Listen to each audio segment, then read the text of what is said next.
Hello guys, good day! So ngayon ay October na 2023. So makulimlim yung panahon yan. Yan. So ito yung area natin ng farm. Maliit lang. Sa ano lang, tanim-tanim lang tayo habang pwede pang magtanim. At saka may area tayo, 'di ba? Sayang yung space pag di taniman.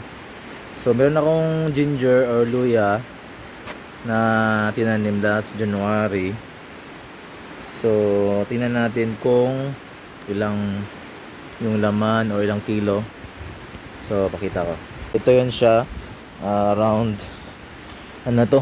Around February, March, April, May, June. So, 9 months na to. So, may mga bulaklak na siya. Tinanim ko yan sa sako. Tapos may rice hull yan. Yung mixture ng yung sa ano, tawag ito? Yung sa pag-ani ng ano ng sa palayan, tapos yung merong lupa na hinalo dyan, 1:4 yata yung ano nyan, mixture. Binili ko lang din yan mga 50 pesos or 60 pesos per sack. So kasi yun, binili ko na lang. Tapos nung January ni-start ako nagtanim. Hindi ko alam anong variety, parang Jamaica variety yata to na ano, na Jamaica variety. Tingnan natin kung ilang kilo meron akong. So ganito lang siya kaliit dati guys. Ngayon tingnan natin kasi marami parang napuno oh. So tingnan natin.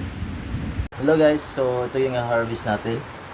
Ngayon titingnan natin kung ilang kilo siya. So ito. Ito yun. Tingnan natin kung ilang kilo siya.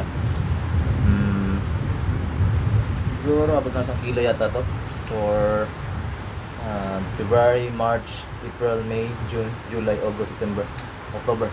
So 9 months. So marami akong tinanim nito, para 10 yata na ganito. January sa lahat sa January sila nagsimula. So tingnan natin yung laman nito. So, ilan yung laman niya. Siguro dito na lang siguro natin eh. Ayan na itapon. Palisan na lang natin dito. So may mga bulaklak siya oh.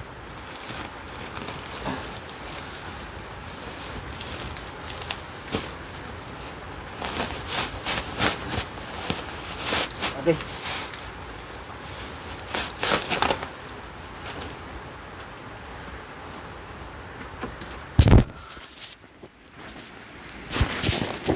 Tapon na natin siya. Yan, ito na yung ano niya, laman. So titingnan natin kung ilang kilo. Yan.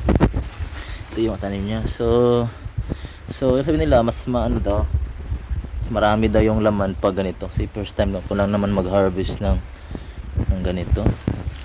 Tingnan natin kung paano karami yung laman.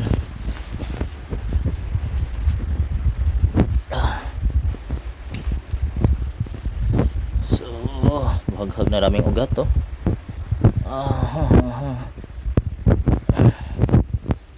Okay.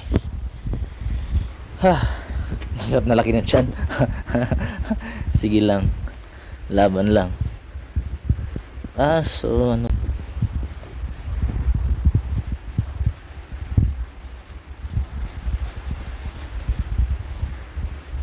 so nakakaano din, nakakasayang tingnan pag ganito na tingnan natin na piyaan mo lang siya, itanim mo lang, tapos pwede namang i-recycle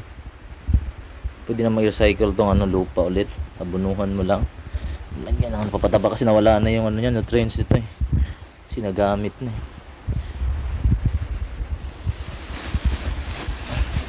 So ngayon buhaghag mo lang. Dapat pala naka-mask nito, nag-mask. Parang marami din yung laman oh.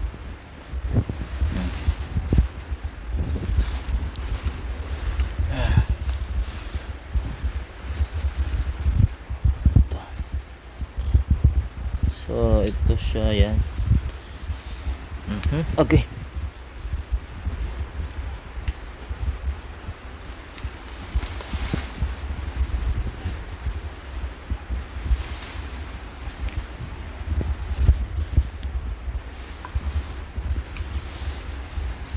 kung ilang kilo to. Yan. Ito pa. Marami. Laki ng ano. Ugat.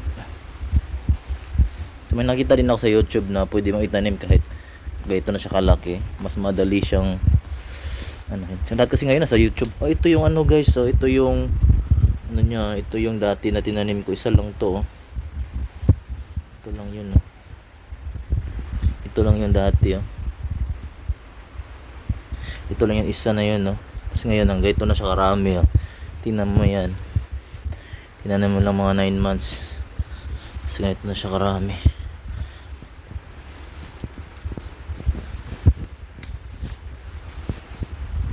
So, ayan lang, tanim-tanim lang.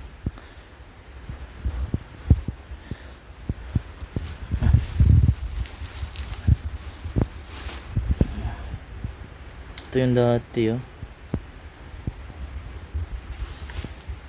Hindi siya tumubo.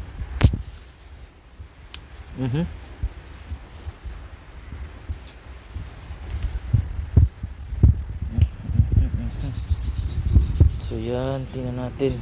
Balikan natin mamaya guys kung ilan yung harvest natin. Mahirap mag video.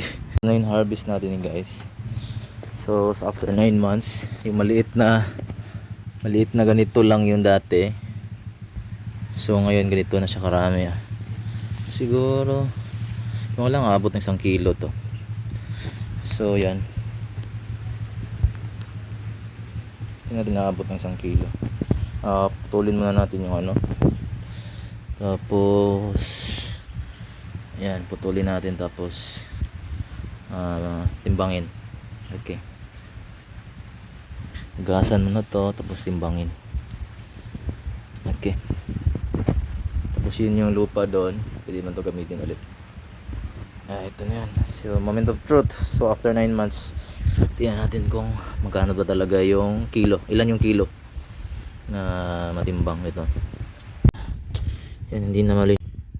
Hindi, ito na yung harvest natin. Hindi lang ito na yung na-harvest natin guys. Yan. Nagsimula lang yung sa ganito kalaki. Tapos ngayon ganito na karami na. Siguro times 10, times 15. Kano ba yung ganitong isang ganito? Itong ganitong isa. Isang ganito. Parang hindi nga umabot ng 1 gram eh. So isang ganito lang after 9 months naging ganito na. So tingnan natin. Yan, nakaset na yan. So yan, almost half kilo na yan. Okay. Yan. Oops. Siguro ba 1 kilo? So 9 months 1 kilo. Siguro 1 kilo. Yan.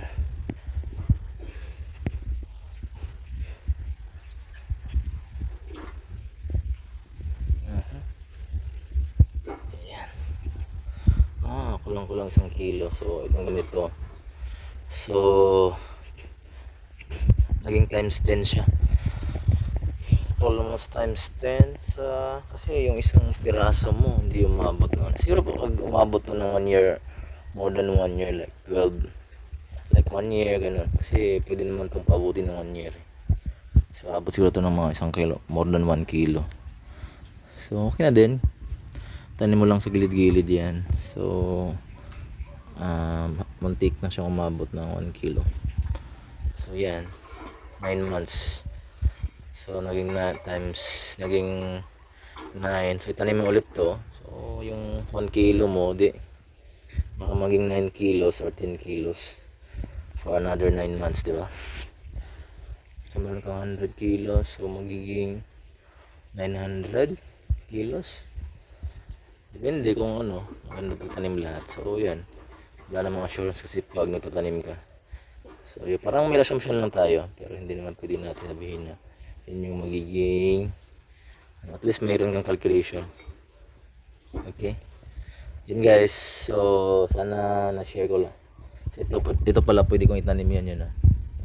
So based sa nakita ko sa YouTube, pwede kong itanim yan, mga ganyan, mga maliit. Okay, thank you.